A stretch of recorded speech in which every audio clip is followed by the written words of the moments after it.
But for those who don't know me, let me reintroduce myself. If you don't know me and you're new to the community, I go by the name Timothy, and I'll be your host for the session. And today we are continuing our series here, Kwanza. If you missed the first episode, I'll do a little bit of a recap. Kwanza is a African American celebration. We were on this new second series. The first series was on African sexuality. We finished successfully and it's doing well online. You can go to our channel and check.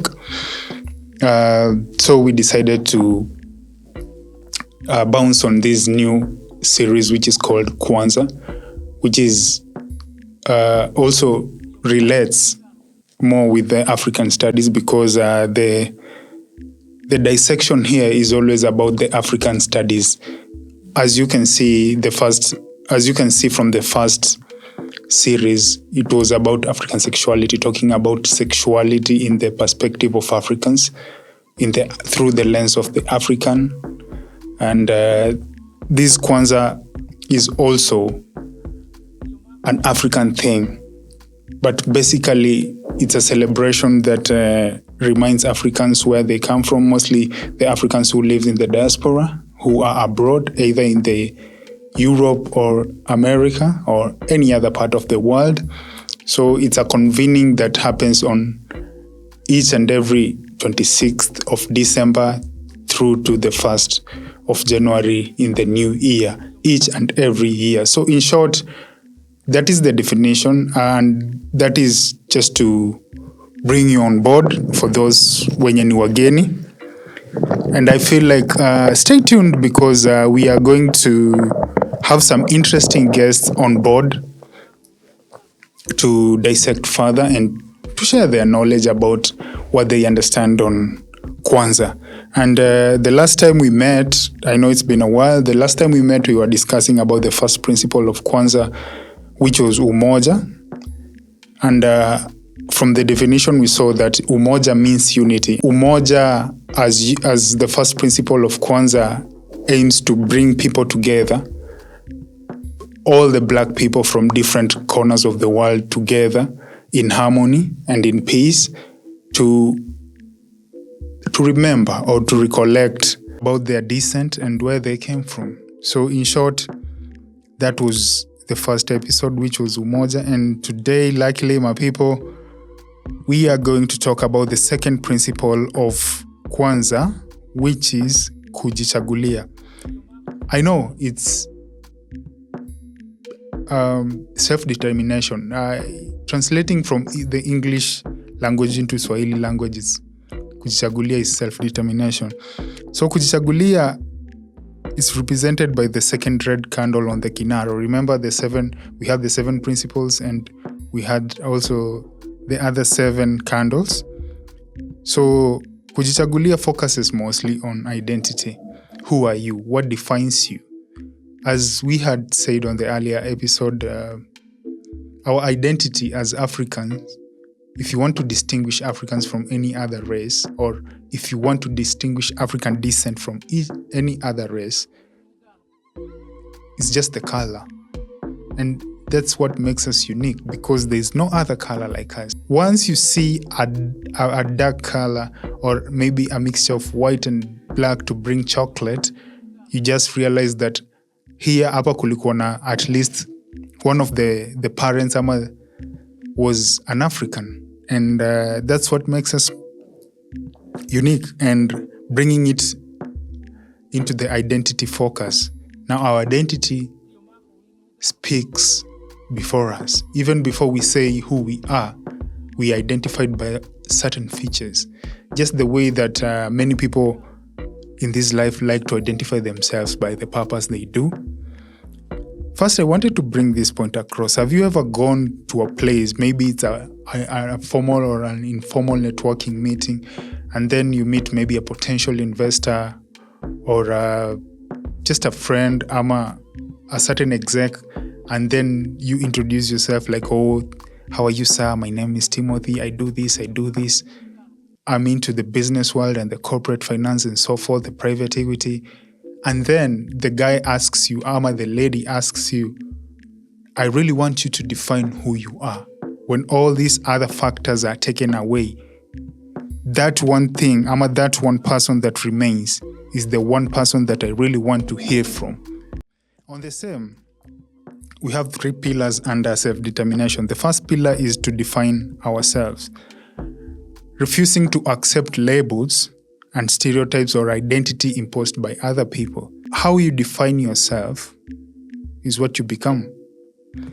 To name ourselves, reclaiming our heritage, and choosing how we are addressed and identified in the world.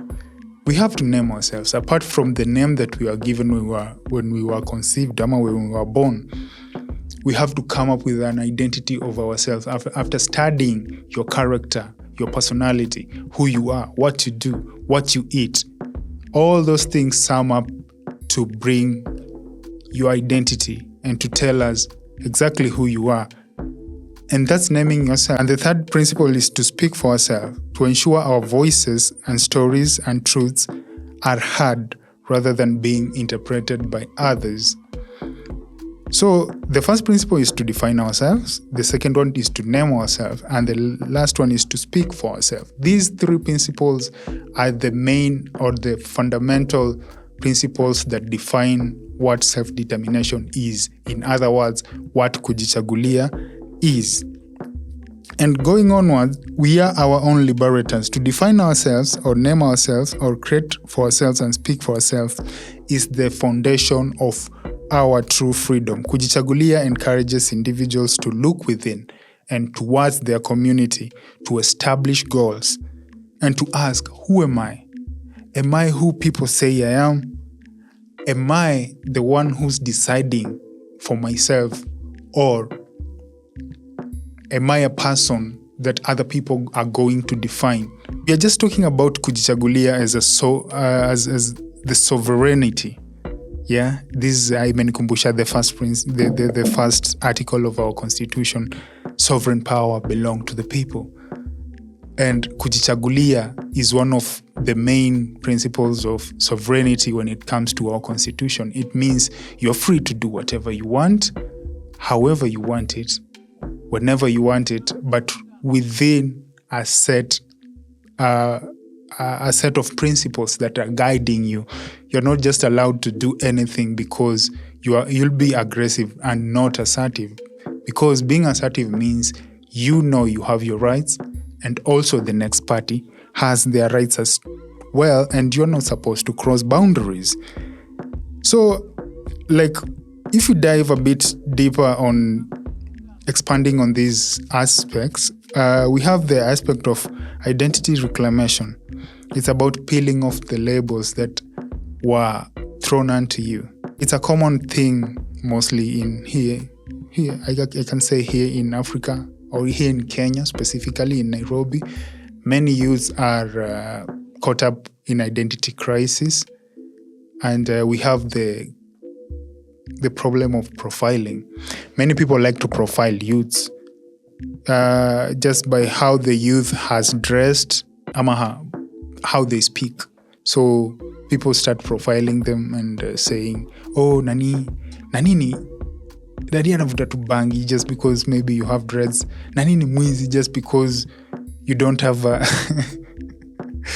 maybe your face is not giving the good vibes. So the people assume, the community assume that you are a thief. Deciding how to tell this story is key because it will define how your life will end up. Because if you let other people define your story, I know the community is important in shaping who we are, but don't let the same community start to tell you how to name yourself, how to conduct yourself.